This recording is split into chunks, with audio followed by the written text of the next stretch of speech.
Hello guys, कैसे हैं दोस्तों। बहुत पुरानी बात है। जनकपुर नामक गांव में बंसी नाम का एक लकड़हारा रहा करता था। वो बहुत गरीब था। वो अपनी बेटी के साथ अपनी झोपड़ी में रहता था। उसके पास सामान के नाम पर एक कुल्हाड़ी, टूटी फूटी और एक लंगड़ा और कमज़ोर घोड़ा और एक गधा था। वो लकड़ियाँ काट कर लाता और अपना गुजारा चला रहा था। एक दिन वो लकड़ियाँ लाता है और अपनी बेटी को कहता है कि मैं बाज़ार जा रहा हूँ लकड़ियाँ बेचने के लिए। अगर सारी लकड़ियाँ बिक गई तो मैं तुम्हारे लिए शाम को कोई अच्छा सा तोहफ़ा लेकर आऊँगा। वो कहती है, ठीक है बापू, मैं आपकी इंतज़ार करूँगी और खाना बनाकर रखूँगी, जल्दी आना। बाज़ार में बहुत सारे चोर उचक्के घूमते रहते हैं, ज़रा ख्याल रखना। वो कहते हैं, ठीक है बेटी, मैं ध्यान रखूँगा। अब वो लकड़हारा अपने लंगड़े घोड़े पर लकड़ियाँ लाद करके और बेचने के लिए मार्केट में चल देता है। जब वो बाज़ार में पहुंचता है तो उसको वहाँ पर एक सेठ टकरता है। वो आवाज़ें लगा रहा था कि लकड़ी ले लो, सूखी लकड़ी ले लो। एक सेठ टकर जाता है। सेठ उसको देखकर सोचता है कि ये तो बुढ़ा आदमी है, कमज़ोर है, गरीब है, इसको मैं आसानी से ठग सकता हूँ। वो उसके पास जाता है, उसको कहता है कि भाई ये लकड़ियाँ कितने की देगा। वो कहता है कि मैं ये लकड़ियाँ 2 चांदी के सिक्कों में तुम्हें दे दूँगा। अब वो कहता है कि ठीक है, लेकिन ये लकड़ियाँ तुम्हें उसी हालत में देनी होंगी जिस हालत में ये अभी हैं। वो कहता है कि ठीक है। वो कहता है, चलो मेरे साथ मेरे घर में इन लकड़ियों को लेकर के। वो अपना घोड़ा उसके पीछे पीछे चलाता हुआ उसके घर जाता है और जब वहाँ पहुँचता है तो सेठ उसको कहता है, ठीक है, ये घोड़ा तुम इधर खड़ा करो। अब वो जो लकड़हारा होता है वो उसमें से अपने लकड़ियाँ उतारने लगता है घोड़े में से। वो कहता है, ये क्या कर रहे हो। कहता है, हजूर मैं लकड़ियाँ उतार रहा हूँ घोड़े में से। वो कहता है कि तुमने अपनी शर्त भूल गए। तुमने कहा था कि जिस हालत में लकड़ियाँ होंगी उसी हालत में मैं तुम्हें लकड़ियाँ दूंगा, तो इस हिसाब से ये तुम्हें घोड़ा यहीं छोड़कर जाना होगा। वो कहता है, हजूर ऐसा मत करो, मैं बहुत गरीब आदमी हूँ और अगर आप मेरा घोड़ा ले लोगे मुझे बहुत दिक्कत हो जाएगी। और उसके पाँव पड़ता है, वो नहीं मानता और उसको जाना पड़ता है। वो रोते रोते अपने घर चला जाता है। उसकी बेटी देखती है कि उसके बापू आ रहे हैं। वो उनसे पूछती है, बापू आप क्यों रो रहे हो। तो वो कहते हैं कि बेटा क्या करूं। सारी कहानी वो अपनी बेटी को, माला को सुना देते हैं। अब माला सारी कहानी सुन के कहती है कि कोई बात नहीं बापू, भगवान के घर देर है अंधेर नहीं, भगवान न्याय ज़रूर करेंगे। और वो खाना खा के दोनों सो जाते हैं। उसके जो पिता होते हैं उनकी तबीयत खराब हो जाती है सोच सोच के। अब वो लड़की जो होती है दूसरे दिन उठती है और कहती है, बापू आज मैं लकड़ियाँ लेकर के बेचने के लिए जाती हूँ, क्योंकि तुम्हारी तबीयत तो ख़राब है इसलिए मैं ही चली जाती हूँ। वो गधे पर लकड़ियाँ लादती है और गधे पर लकड़ियाँ लाद के बेचने के लिए बाज़ार जाती है। जब वहाँ जाती है तो उसका सामना उसी सेठ से हो जाता है। वो आवाज़ें लगा रही थी, तब सेठ भी किसी को ठगने के मंशा से फिर वहाँ आया होता है बाज़ार में। वो लड़की को देख करके सोचता है, ये लड़की तो मेरे ठगने में आ जाएगी, चलो भगवान ने इसको आज भेज दिया है। फिर अब वो लड़की को कहता है, क्या तुम लकड़ियाँ बेचोगी। वो कहती है, हाँ मैं लकड़ियाँ बेचने ही आई हूँ, बोलो। वो कहता है कि लकड़ियाँ कितने में देगी। वो कहती है 3 चांदी के सिक्कों में। कहता है कीमत ज़्यादा है। वो कहती है कि ये तो 4 चांदी के सिक्कों में भी बिक सकते हैं, क्योंकि ये सूखी हैं और बढ़िया लकड़ी हैं, तो ये तो 4 चांदी के सिक्कों में भी बिक सकती हैं। वो कहता है कि नहीं, 3, वो कहती है नहीं लेना है तो लो, नहीं तो मेरा टाइम ख़राब मत करो। अब वो कहता है ठीक है, लेकिन तुम्हें उसी रूप में ये देनी पड़ेंगी जिस रूप में ये हैं। वो समझ जाती है ये वही सेठ है जिसने मेरे पिता को ठगा। वो कहती है कि ठीक है, लेकिन मेरी भी एक शर्त है। वो बोलता है बोलो। कहती है कि मेरी ये शर्त है कि जिस रूप में पैसे तुम मुझे दोगे उसी रूप में मैं पैसे लूँगी। वो कहता है कि ठीक है। अब कहता है चलो मेरे साथ। वो उसके घर में जाती है और अपनी लकड़ियाँ अपने उसमें से गधे में से उतारने लगती है। जब वो गधे में से लकड़ियाँ उतार रही थी तो सेठ कहता है क्या तुम अपनी शर्त भूल गई? तुमने क्या कहा था उसकी जिस रूप में लकड़ियाँ हैं उसी रूप में तुम लकड़ियाँ दोगी? वो कहती है हाँ। अरे सेठ जी, मैं तो भूल ही गई थी, चलो आपने याद दिला दिया, अच्छा करा। अब वो लकड़ियों को उतारना छोड़ती है और गधे को अपने वहाँ पे बांध देती है। कहती है अब मैंने गधे को बांध दिया है, अब मुझे मेरे पैसे दो। वो सेठ उसको 3 चांदी के सिक्के देता है। वो पकड़ाता है। वो कहती है सेठ जी ऐसे नहीं, आप भी अपनी शर्त भूल गए। आपने क्या कहा था कि मैंने ये कहा था कि जिस रूप में पैसे देंगे उसी रूप में आपको वो मुझे देने होंगे, तो आप इसके साथ मुझे अपना एक हाथ दीजिए। सेठ चौंक जाता है और कहता है ये क्या बोल रही हो लड़की, पागल लड़की, हाथ कैसे दे सकता हूँ? कहती है नहीं, शर्त के अनुसार आपको हाथ देना होगा। अब वो कहता है कि नहीं, हाथ कैसे दे सकता हूँ? तो वो कहती है ठीक है। वो शोर मचाने लगती है। कहती है भाइयों बहनों सुनो, ये सेठ मेरे को परेशान कर रहा है, ये मेरी मदद करो। तो सेठ कहता है लड़की चिल्ला मत, मैं तुझे तेरा घोड़ा तेरा गधा सब तेरे को वापस कर दूंगा, लेकिन तू चिल्ला मत। वो कहती है नहीं, मुझे तो पैसे चाहिए और तुम्हारे हाथ के साथ चाहिए। इतने में वहाँ पर शोर सुन कर के आसपास के सब लोग इकट्ठे हो जाते हैं। जब लोग इकट्ठे हो जाते हैं तो बोलते हैं ये क्या तमाशा है, देखने लगते हैं। अब वो कहती है कि मुझे हाथ चाहिए, मुझे तुम्हारा हाथ तुम्हारे पैसों के साथ चाहिए। तो वो लोग कहते हैं, लोगों को सारी बात बताती है तो लोग कहते हैं कि हाँ लड़की ठीक ही कह रही है। और कहते नहीं तो हम लोग कहते हैं दो नहीं तो हम सरपंच के पास तुम्हें लेके जाएंगे। वो सोचता है सरपंच के पास तो और भी ठीक है, वो तो मेरा जिगरी दोस्त है, वो मेरी तरफ ही बात करेगा, फैसला मेरे पक्ष में ही लेगा। फिर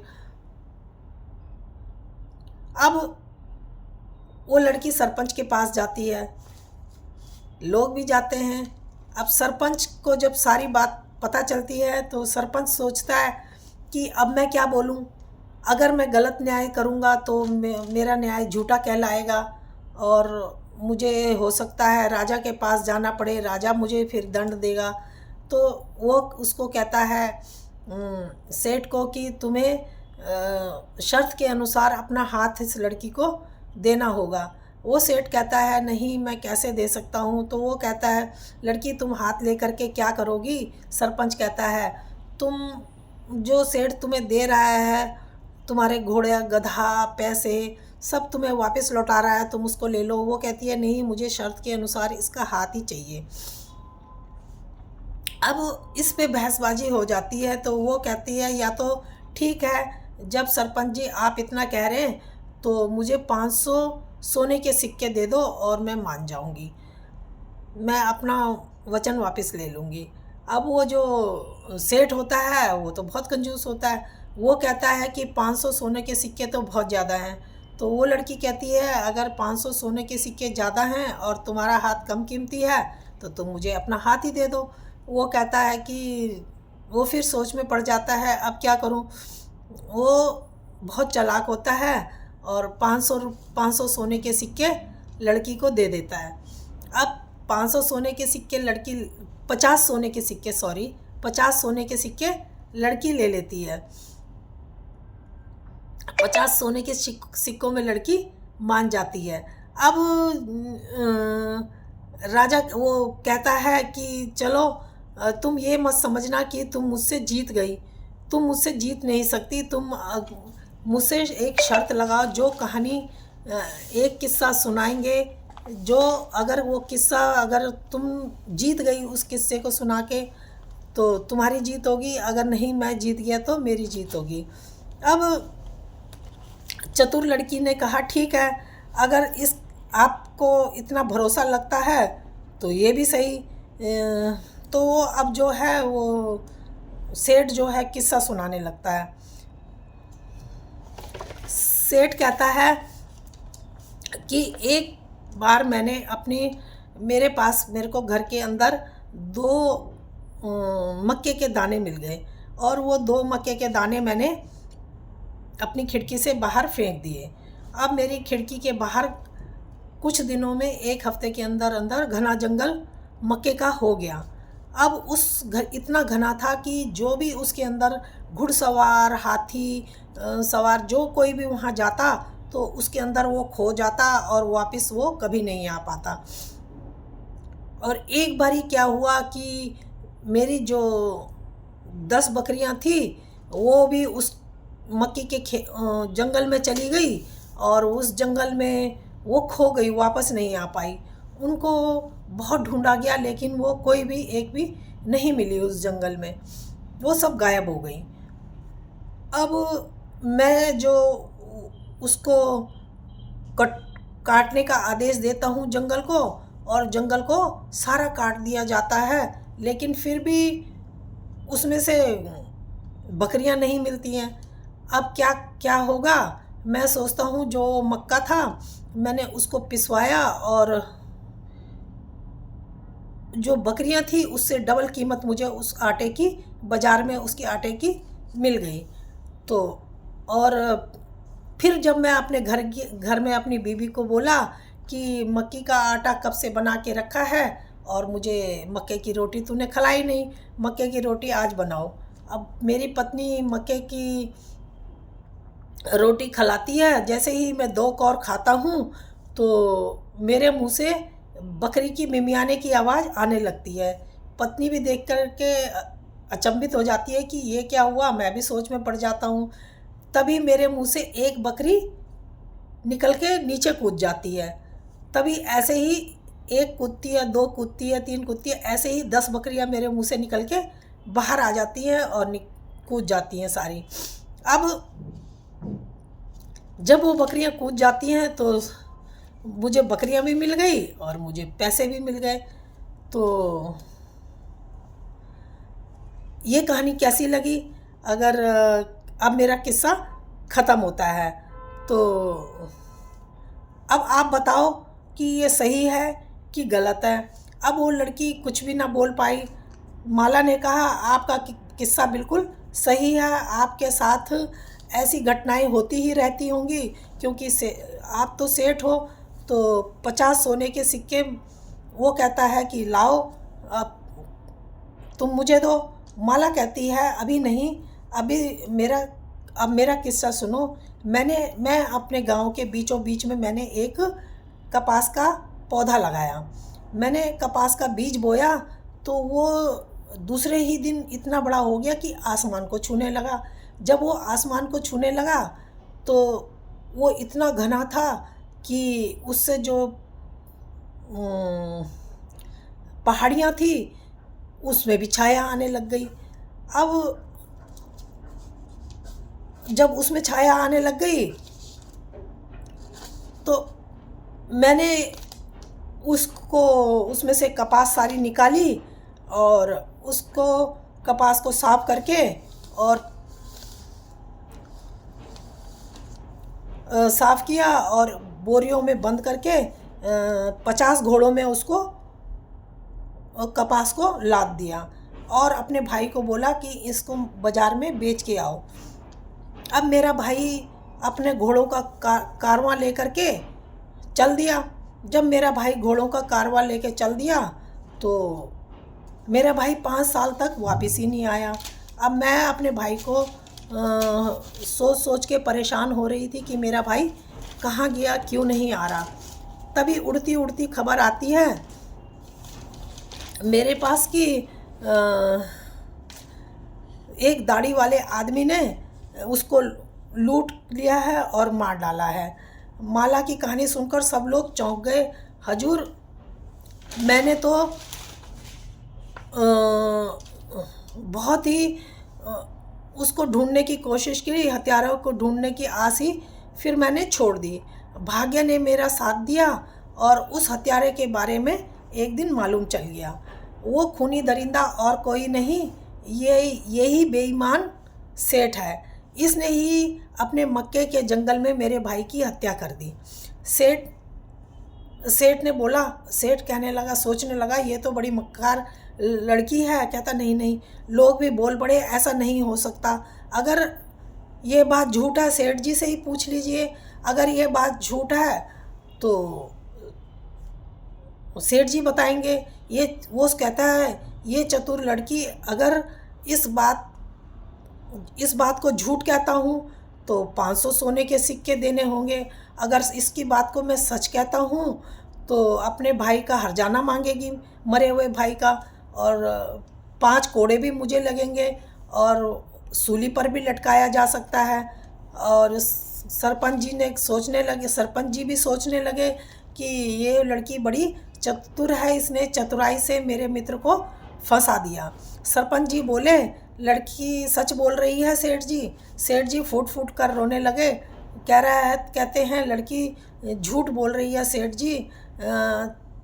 इस मामले में मैं हार गया हूँ। और उसको 500 सोने के सिक्के सेठ चुपचाप दे देता है। लड़की कहती है कि मेरी बात को याद रखना सेठ जी, किसी भी कमज़ोर और गरीब को कभी भी ठगने की कोशिश मत करना, और दूसरा, किसी को भी बच्चा समझकर उसकी अकल को कम मत समझना। बेचारा सेठ अपनी जगह पर खड़ा का खड़ा रह जाता है और पछताने लगता है। और लड़की को कहता है, अब अपना गधा और घोड़ा लेकर के यहाँ से जाओ, नहीं तो मैं तेरा गला दबा दूंगा, और चाहे मुझे फिर कुछ भी हो जाए। अब ये जब लड़की होती है वो अपने घर वापस आती है, पिता लड़की को खाली हाथ देखता है आते हुए, तो बोलता है कि शायद इसको भी किसी ने मेरी तरह ही लूट लिया है। जब लड़की अपने पिता को 500 सोने के सिक्के पकड़ाती है और सारा किस्सा सुनाती है, तो पिता कहता है कि वाकई में मेरी बेटी बहुत चतुर है, वो बड़ी भी हो गई है और चतुर भी हो गई है।